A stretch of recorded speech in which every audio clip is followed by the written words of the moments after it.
So if you miss this meeting in the future, you can send me an email and I will send you a link to get access to the meeting.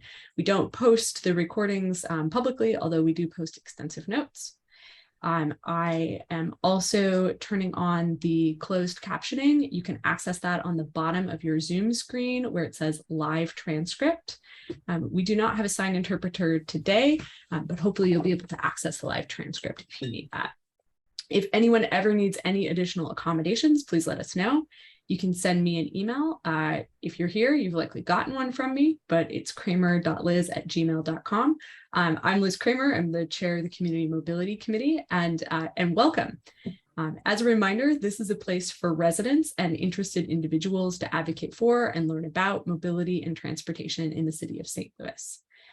So because of that, please be respectful in our conversations and questions. We're really grateful to have so many folks from the city and around the region here to work with us.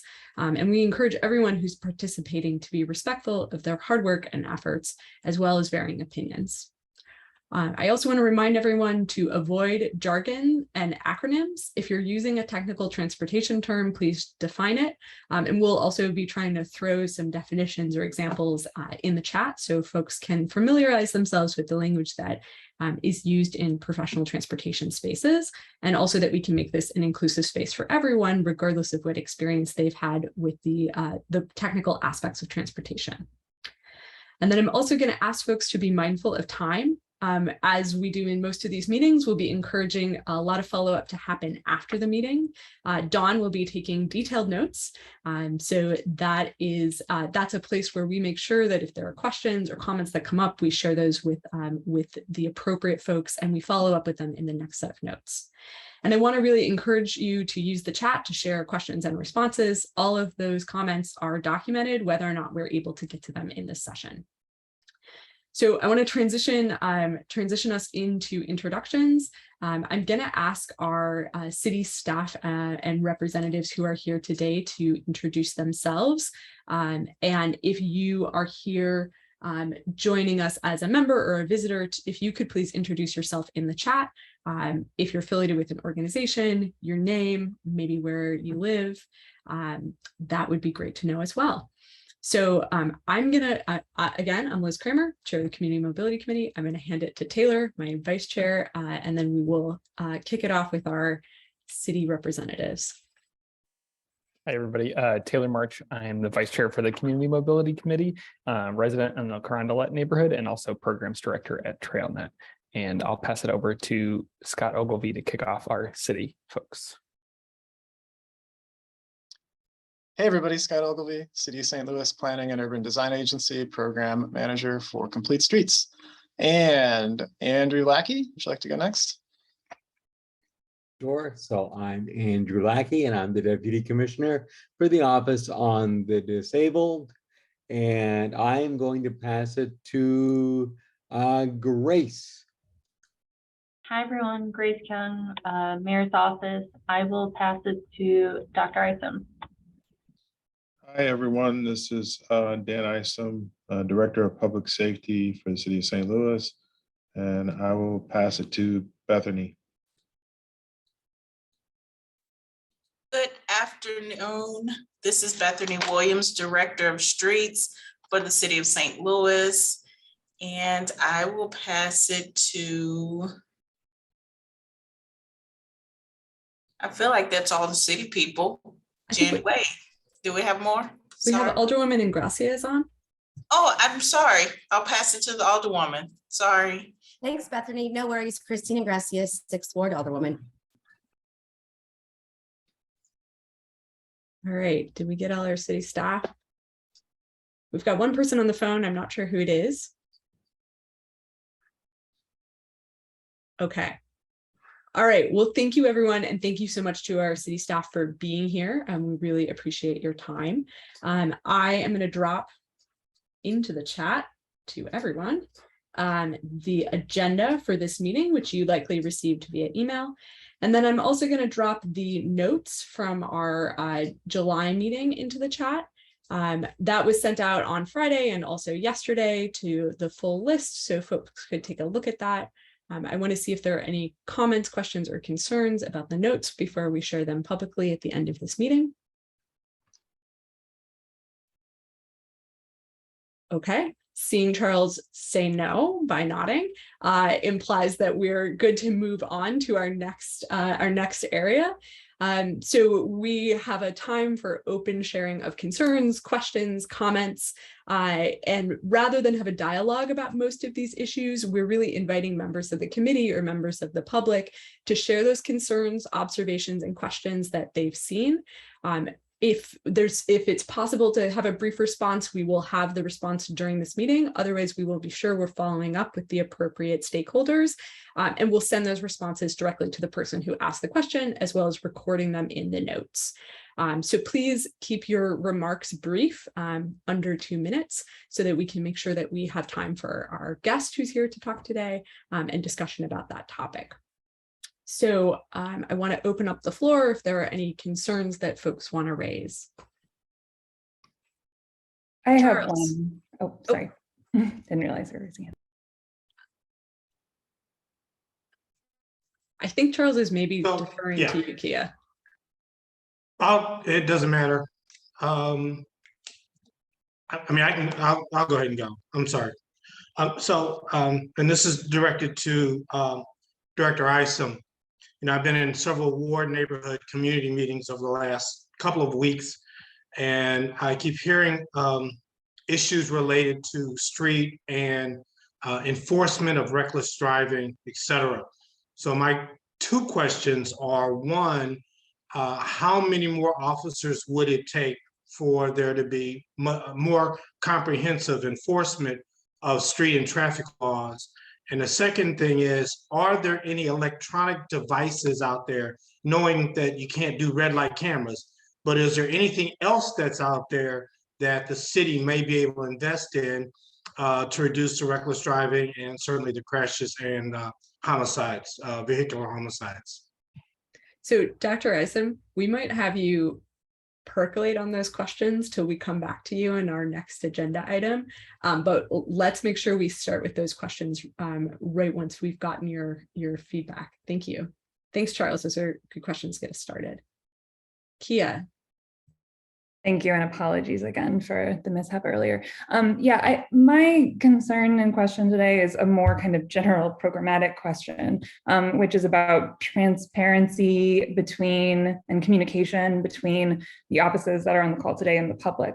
So we recently put out a letter as the CMC to various members of city government, and I, just decided that I wanted to bump that a little bit on Twitter and realize that the St. Louis Streets Department has an account that hasn't been updated since 2019.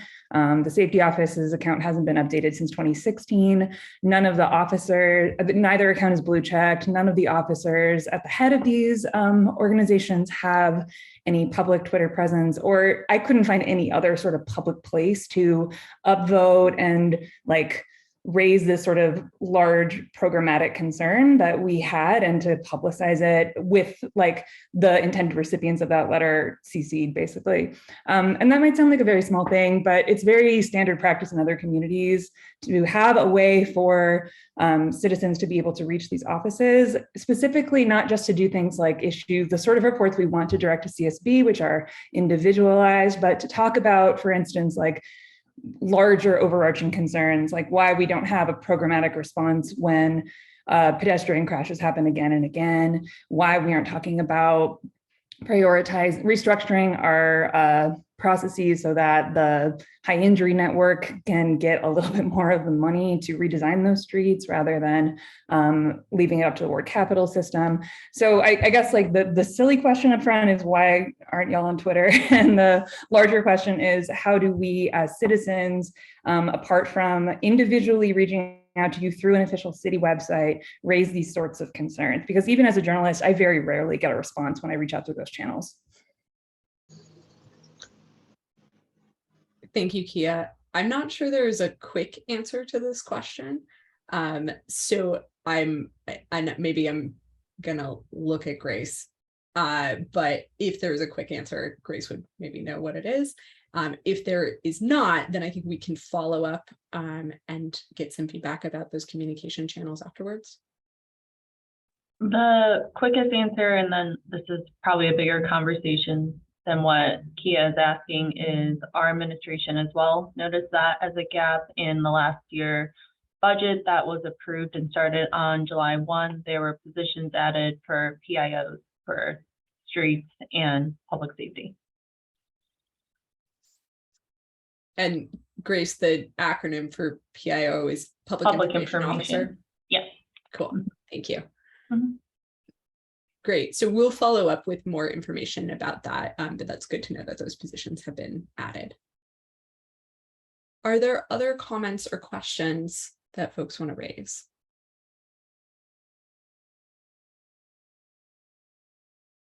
Liz, just quickly, I just wanted to throw in the link to this year's bike ped counts. Trail that does every year. We were looking for volunteers. We've made a little bit of a change this year. The counts are going to be from 4 to 6, not 5 to 7. And we added a couple locations to reflect some of the new infrastructure that's coming in. So the link's in there as well. Feel free to reach out to me, sam@trailnet.org, if you have any questions about signing up. So, and that is, oh man, I should know this off the top of my head. It is on Tuesday, September 13th and 14th. Those are the days. So a little less than a month for that bike ped count. So Thank you, Sam.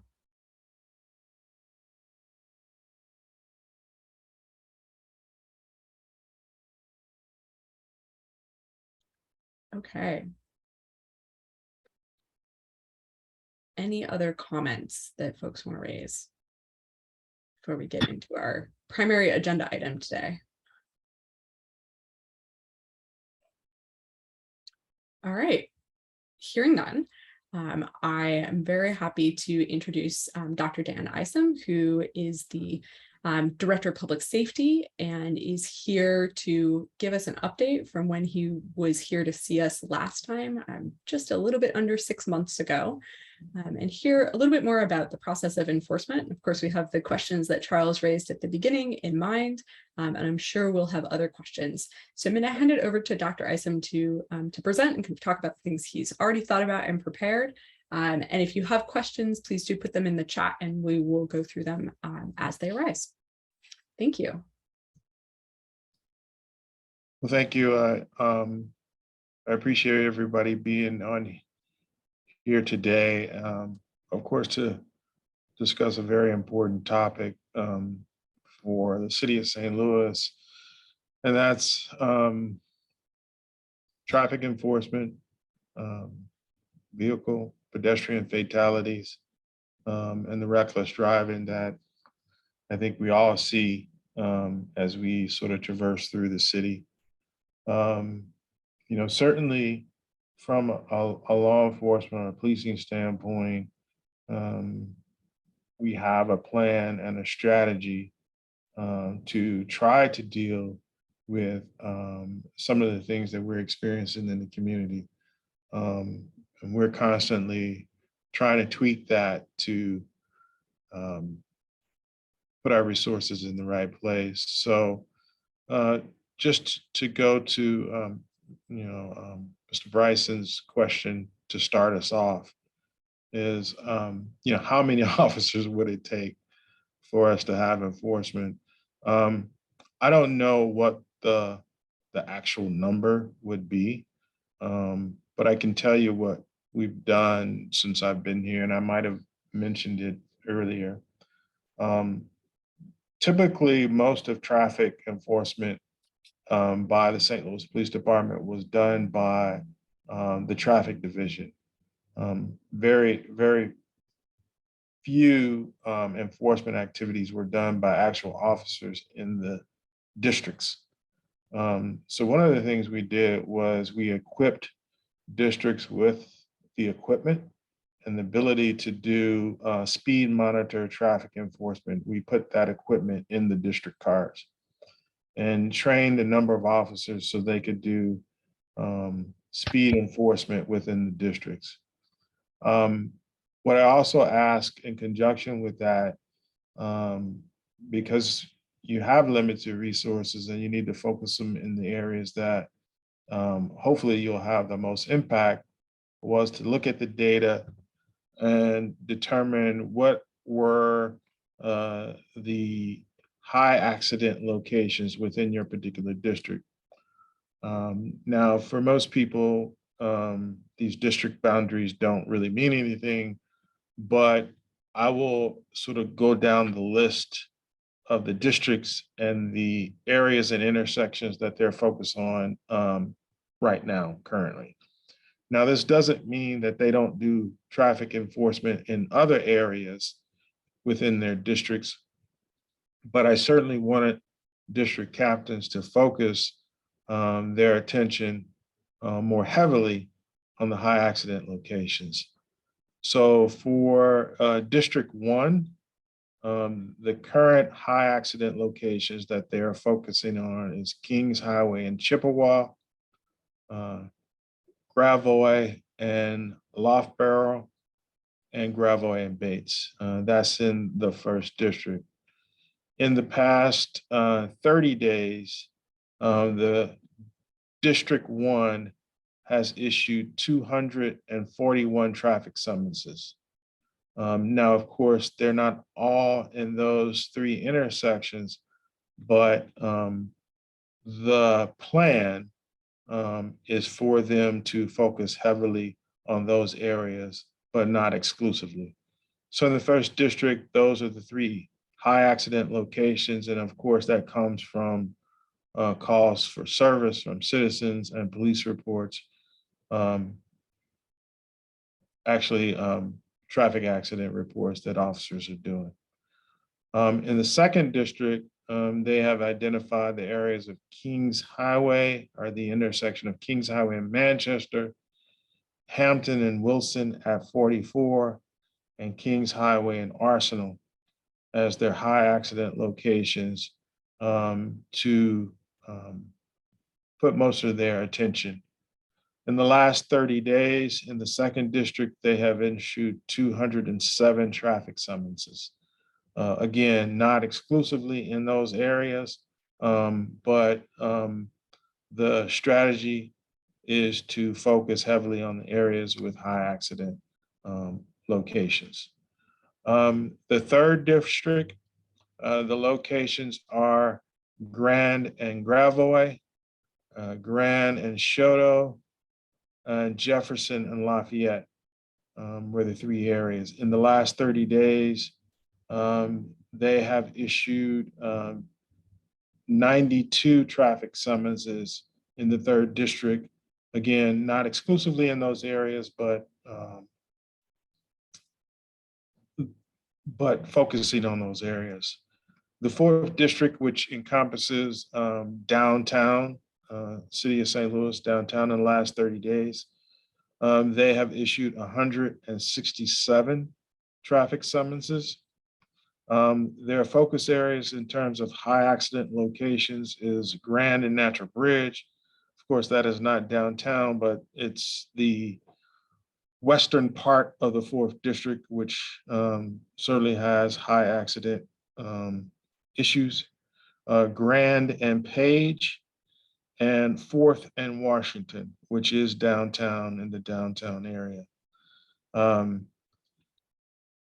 In the 5th district, our numbers sort of go down very rapidly in the 5th and 6th, primarily because there are a lot more calls for service for other things in their areas, and officers don't have as much time to do traffic enforcement. But in the 5th district, the high accident locations are Lindo and Kings Highway, Del Mar and Kings Highway, Union and Dr. Martin Luther King. In the 5th district, in the last 30 days, they've issued 85 summonses focusing on those areas. And then in the 6th district, which is one of our largest districts and most challenging districts in terms of violent crime, both 5th and 6th, they have mainly focused on one corridor, and that's the West Florissant corridor, which is a long stretch that goes from the city limits really all the way into downtown for the most part. But that's the corridor that they have focused on, but only issued 52 summonses in the last 30 days. As a result of us pushing the responsibility of traffic summonses to the districts to focus on these high accident locations, we have tasked the traditional traffic safety division with only dealing with high accident locations on the highways, meaning Highway 70, 55, 44, and 40. Over the last 30 days, they have issued 1,600 traffic summonses on those 4 highways, 55, 44, 40, and 70.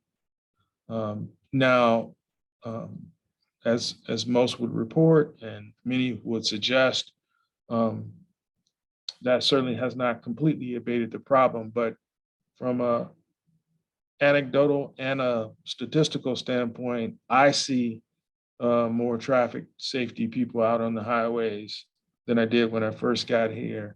And I know that our numbers have gone up. So in total, there's been 2,500 summonses issued, combination between districts and traffic safety in the last 30 days, trying to focus on the areas of high accident locations. Just taking 3rd District as an example, that Gravois and Grand area,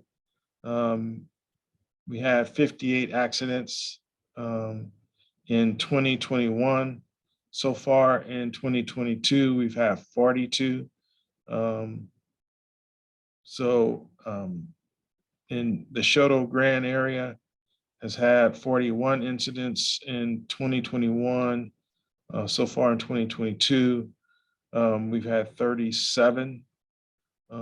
Lafayette and Jefferson, we had 38 incidents last year. So far, we've had 32.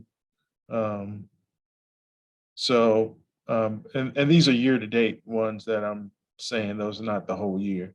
We're talking year-to-date. So we're down compared to year-to-date from last year to this year. So we do think we're trending in the right direction in some of these areas. Our fatalities are pretty much consistent with where they were last year, unfortunately, maybe slightly down year-to-date. One thing I'll say in general that we are struggling with, and certainly certainly having more people, I guess in a sense would help. But one of the things that we are struggling with is the issue of a certain population of our drivers who simply don't stop. They don't even stop for the police department. And coming out of COVID, that has made traffic enforcement even more challenging, because we do have a policy that suggests that we do not pursue people for traffic violations. And that behavior has accelerated substantially.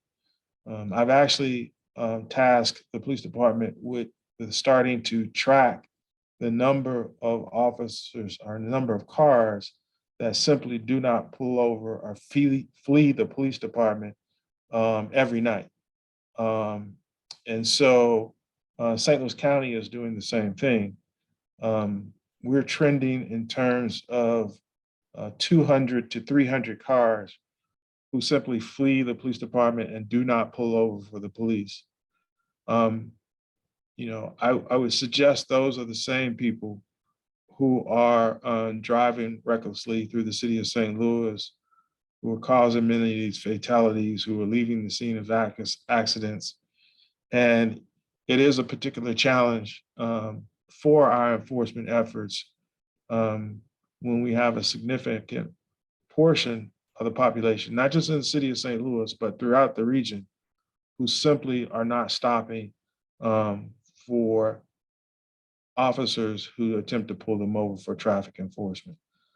So that I just throw out to the group because it is a community issue that is making some of these efforts more challenging despite the number of officers that we might have doing traffic enforcement. Thank you, Dr. Isom, for sharing all of those details about how the districts have focused their energy and kind of what those results have been so far. I think that is really helpful for us to know. I want to share one comment from the chat, and then we have a question. Judith says, Delmar and Boyle has several accidents and incidents. This should be a focus area as well. I think a question maybe that comes out of that is, what is the best way for residents and local stakeholders to share with their district where there are areas of concern? Yeah, so I think that's maybe something we can think about is a traffic safety suggestion portal. I mean, we do have, the St. Louis Police Department does have an active Twitter account and other social media accounts, but I'll have to think about what would be the best way for citizens to give those suggestions about locations that need attention, recognizing that, it may be a lot, and so determining which ones has the most need at the time is still something probably that the police department will have to do in the context of all the other information they receive. Thank you. I know that in some neighborhoods, and of course Judith also is familiar with her work with SLACO, that in some neighborhoods this is a topic of conversation in ongoing neighborhood organization meetings. Our next question is from Aubrey.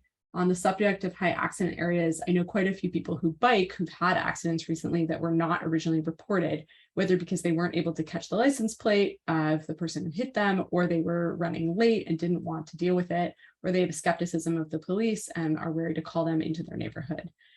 So is there an efficient way for them to report accidents and crashes after the fact so that that traffic data can be reported and counted within the database system that you all track? Yeah, I mean, you can always call in after the incident, but I mean, legally speaking, if you're involved in a traffic accident, you're supposed to remain at the scene for investigation to be done, and that really applies to both parties. The best way for us to tackle this is to have a comprehensive picture of what's going on, and when you don't call the police, or even when you call the police later, there are details that are not readily available, like where it happened, what it looked like, the lighting, all kind of different things that would go into the police report that would be gathered at the scene. I would just suggest that we encourage people to call the police at the location at which it happened, when it happened, so that a thorough investigation can be done, and the details of which can be put into the entire mix of where we should focus our resources. Thank you. I'm going to skip ahead to a, I think, related question about the data that comes out of crashes and what's collected. This is from Kia. Has there been any discussion of updating the public-facing crash reporting website that SLMPD maintains compared with other communities on which I report? It offers very scant details about individual crashes and no aggregate data about crash patterns, which makes it very challenging to advocate for system-wide changes.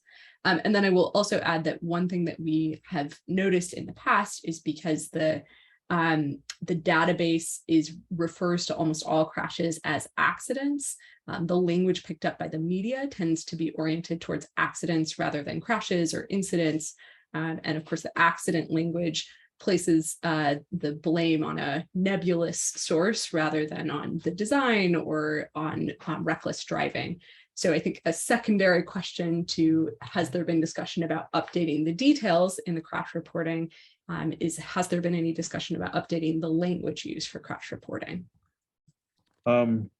No, but I'd be willing to work with a interested group of people who want to be a part of getting that done. We would love to follow up with you about that. I think we have a couple folks in this group who would be pretty excited to help figure that out. And I know, of course, one of the things that has come up in the past, I think we even talked about this last time you were here, is that some of your reporting requirements are set by the state database. So there's some aligning those things that might be a little complicated. Yeah, but like I said, if there's a group that wants to be a task force on it, there's always a minimum amount that you have to report to the state, and then there's what the community might want. Great, thank you. So we'll follow up with you about that, because I think we would definitely like to support that and help make it easier for public safety to address it. Okay, a question that I have is, when you look nationally, are there any national best practices from other police departments or public safety organizations in addressing the reckless driving, and particularly drivers that are being flagrant and not stopping at all, since that is a national trend post-COVID? Yeah, it is a national trend, and I'm hearing it when I go to conferences from many people. I think what we're doing, not only as a community, but also as a city, can help in that regard. That means trying to figure out some better traffic calming type issues that we could bring to bear. How we can, engineer intersections and streets in a way that would slow people down. Just for example, and these are long range things, but we have a smaller city, but we have these very large, long runways of streets in the city of St. Louis. And so a lot of that is being thought about. I know Bethany is thinking about it, and others, and those are long-term solutions. But I think those are the things that other cities are doing to try to minimize, the reckless driving. Certainly enforcement is a part of it. But I think some of the re-engineering of the streets and traffic calming things will have some substantial impact as well. Great, thank you. I will add one thing that we are doing from a strategy standpoint as well, is trying to coordinate our enforcement patterns with St. Louis County and Highway Patrol as well. So, one of the things that we found out, that oftentimes we might be doing traffic enforcement at 70 and Goodfellow, and St. Louis County is doing traffic enforcement at 70 in Lucas and Hunt. That seems to be a waste of time, because we're only, less than a half a mile away from each other. So we have been trying to plan, like, if we're going to be on 70 that day, then they can be on 40 the next day, just out of the city of St. Louis, or 55 if we're not on 55 in St. Louis. So we've been trying to coordinate where we have coverage, at least on the highways, as much as possible, and not covering the same highway on the same day. So we have been working regionally with St. Louis County to try to put that schedule together for the highways.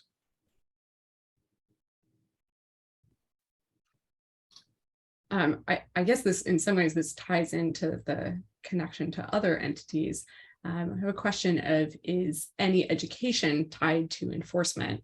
And I think both anything that's tied to enforcement, and then also if there are any needs or opportunities around education that you've seen. We talked about this a little bit last time you came.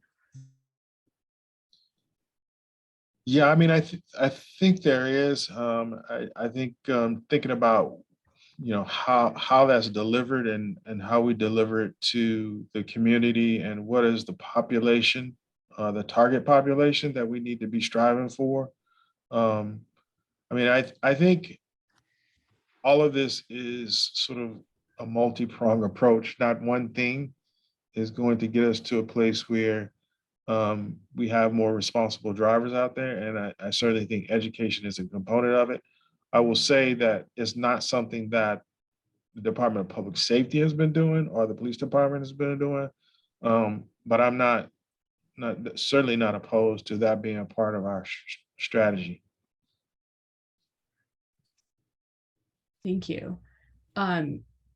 Jackie has a question. She's on the phone. I'm so sorry I couldn't type this in, Liz. I had to call in today. But my question is, I guess, one, just, reinforcing to make sure we refer to these incidents as crashes and not accidents. And then two, when you're looking at high crash locations, how are you factoring in more vulnerable road users and focusing on where these crashes are occurring for people walking, biking, rolling, things like that? And are you also weighting like injury crashes versus property damage only crashes, or kind of how are you picking these locations? Yeah, I mean, those are some good questions. I don't think we're and maybe we should evaluate it in that level of detail. We're simply doing a combination of crash locations and our accident locations and fatalities. So it's really kind of looking at the mix between two. I mean, if we've got a location of significantly more fatalities at a location than another, that certainly is going to get more attention than maybe even an area that has more accidents but less fatalities. So I think really our criteria is just a combination of volume of accidents and the level of injury that's happened at the locations. But those are some good other factors to consider. And if you can send me, because I can't remember all the things that you suggested, if you could send me those, we can look into trying to determine whether we should add some of those as factors. I'm going to raise another related question from the chat about how, if traffic crashes is the best practice for targeting, if there might be other options in addition to the ones that Jackie mentioned, things about density of population or popularity of the area. I think we've also seen focus on areas where there's a high percentage of non-automobile owning households.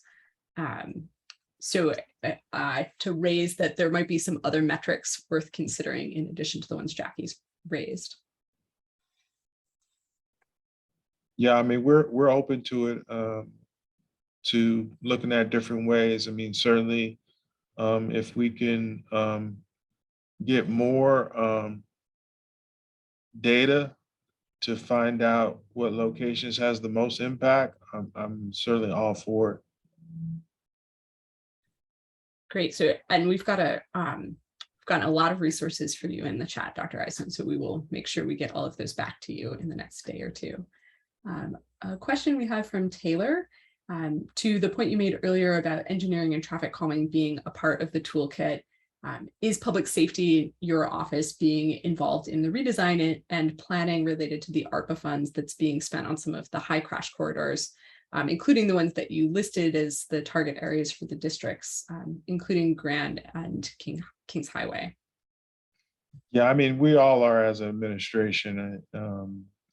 Bethany wraps the public safety department into it, and there are a lot of other entities, I think, including the community, that are working towards these traffic calming solutions. And I'm sure Bethany would have a longer report on the things that they are planning to do and working on right now.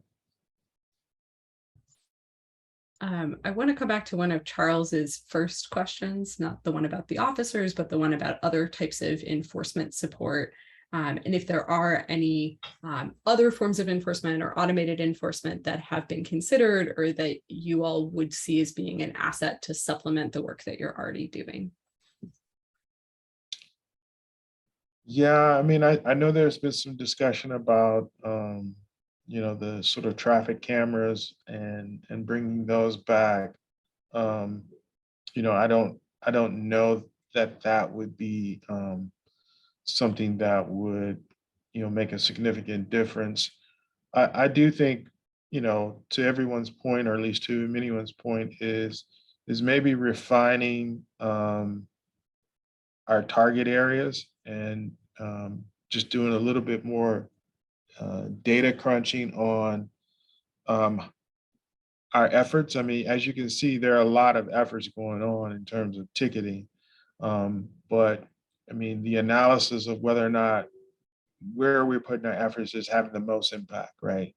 And that's always a moving target in all of at least the work that law enforcement is doing is like, constantly trying to figure out whether your efforts are having the most substantial impact. And so I think, working together on that is something that um, could be beneficial to all of us.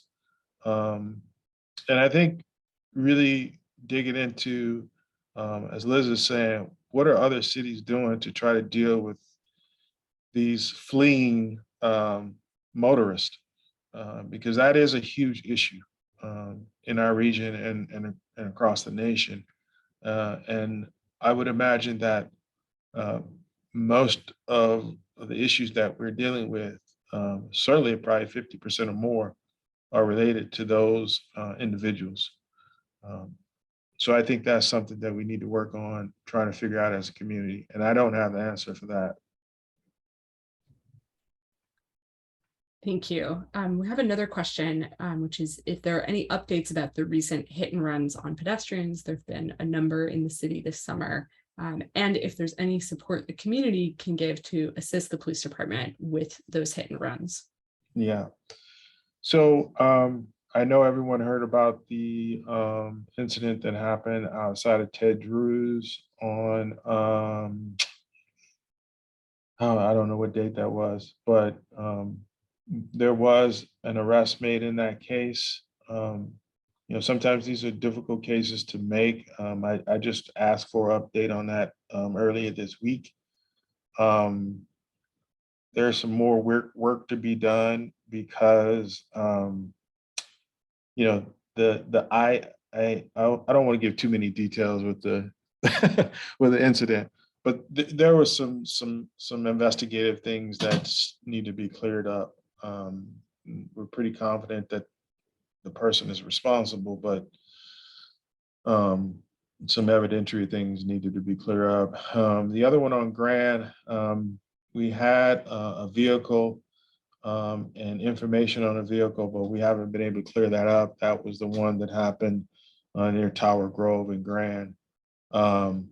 So I think those were the two unfortunately, most recent ones that got the most press to them. And so one was arrest, and I don't think we've had an arrest in the other one. In terms of the public, I think it goes back to the question about, if you had an accident on a bike, should you, wait and call the police? Clearing these cases in terms of accidents, the best possible thing is when it happens. Because we have officers looking for it, we can collect statements from people who may have been along the way. And so I guess the best advice is that if you see something, say something and call the police immediately, record things. And it makes it much easier for us to solve these cases when we get input from the public and we get it quickly. And that's really how the Ted Drew's was solved. The Grand one was a little problematic because I don't think we had the right plates on the car, and so that made it a little bit more challenging. Dr. Isom, thank you so much for that update on those recent tragedies. And also thank you so much for joining us here in the CMC. We have quite a bit to follow up with you about, but we have taken quite a bit of your time. So we really appreciate you being here. We'll follow up in the next few days. I want to take that question as an opportunity to make a transition over to Grace from the mayor's office.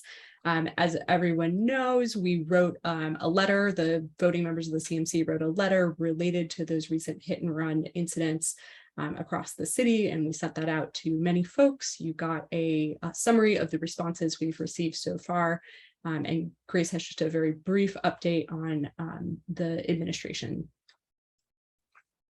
Thanks, Liz.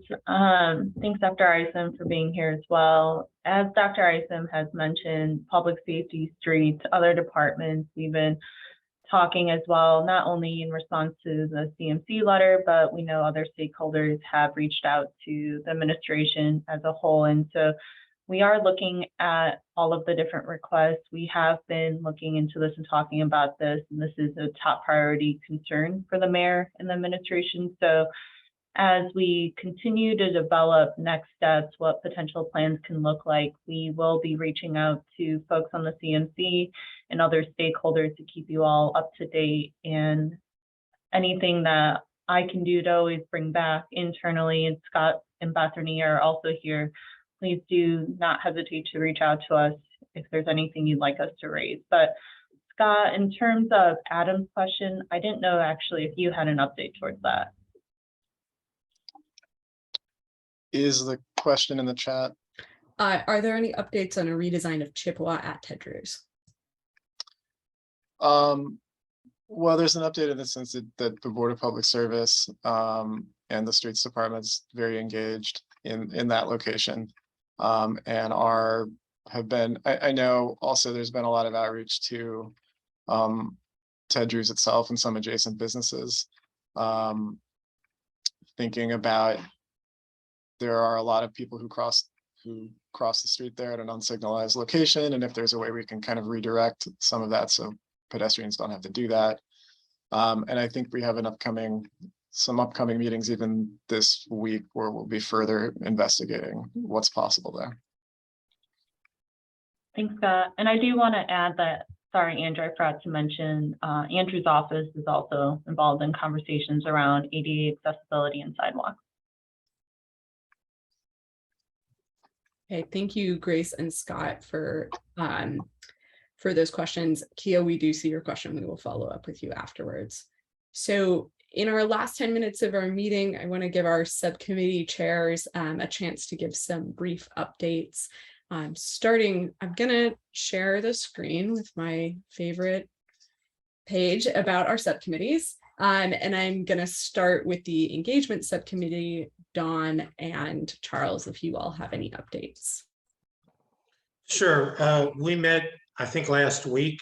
And I apologize to them, and I'll apologize to you all. I forgot the one person who we were supposed to vote on for recommendation to the full body, but we now have two. So when we have our meeting this September, we'll be reviewing two applications for possible approval to the CMC. The other thing we talked about was the letters that have been published, and what type of feedback we would like to see out of the various entities, and what our role is in terms of community engagement relative to street safety.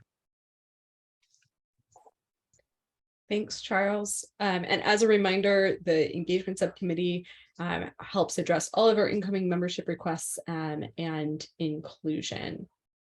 And then traffic calming, Bryce, I think you're still on the call. Do you want to give just a brief update on where you are right now?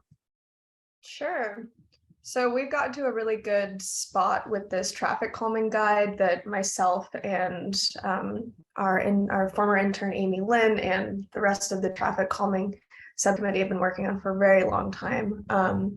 So we're we're pushing this forward to get a stamp of approval and blessing from the Board of Public Service. So hopefully in the next month or so that will come to the broader CMC for endorsement. So stay tuned. Thank you, Bryce. And then Sam. Yes. So yeah, one of the big things we have going on for the Open Streets and Parklets subcommittee, often referred to as the Open Space Subcommittee, is Parking Day coming up on September 16th, and so we are accepting applications for that. I'll try. I don't have a link ready on me right now since I'm on my iPad, but I'll try to find that link real quickly and throw it into the chat. But yeah, that is September 16th. I believe applications are due on September 1. Is that it, Lizzie? But in chat, yes. Cool. Thank you. So yeah, applications I believe are possibly doing it on September 1. They are free, so we're hoping to get a lot of people out there and get excited about Parking Day. That's all I got. Thanks, Sam. And then Jackie, you want to give a quick micromobility update? Yeah, thanks, Liz. So as many of you may know, we started a micromobility subcommittee to look at how micromobility devices such as scooters fit into our transportation system. We've met a handful of times, and if you're interested in being on that group, let me know. But the goal of the group is really to look at how scooters and other micromobility devices have been operating and potentially best practices for the future of these devices moving forward. I think our immediate action item is going to be some review and input related to the current permitting process. So if you're interested, Liz, maybe could you throw my email in the chat? Let me know. We don't have our next meeting on the books yet, but I'm hopeful to get that scheduled here very soon. Thanks, Jackie. And okay, I'm gonna stop sharing that. Are there any final announcements, Scott?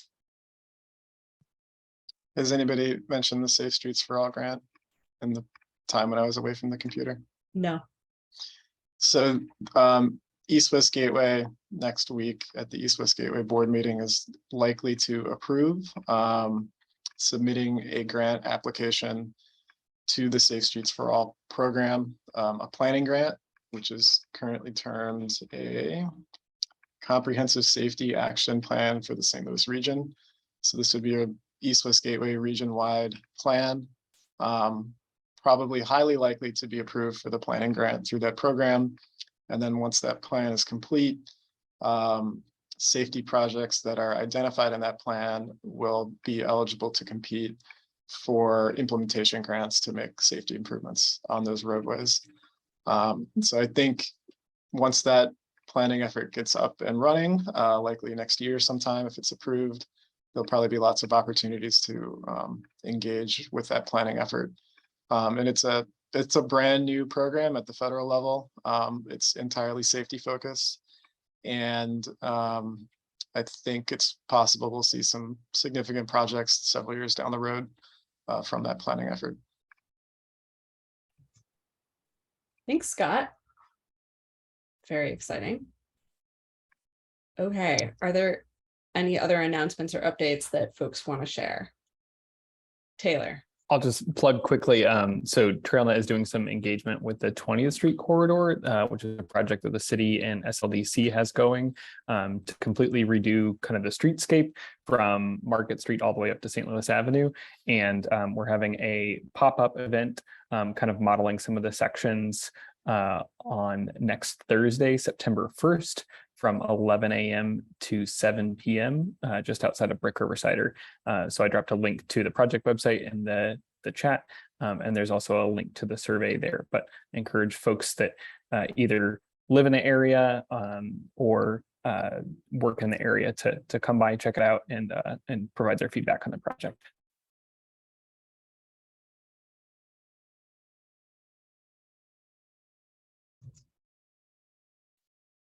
Okay.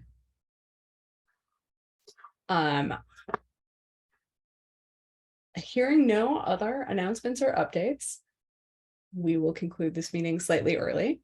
Thank you everyone for your participation. Particularly thanks to Dr. Isom for coming with so much information and answers to many questions. We will meet again in a month, and we'll look forward to hearing from all of you between now and then. Thanks, everyone.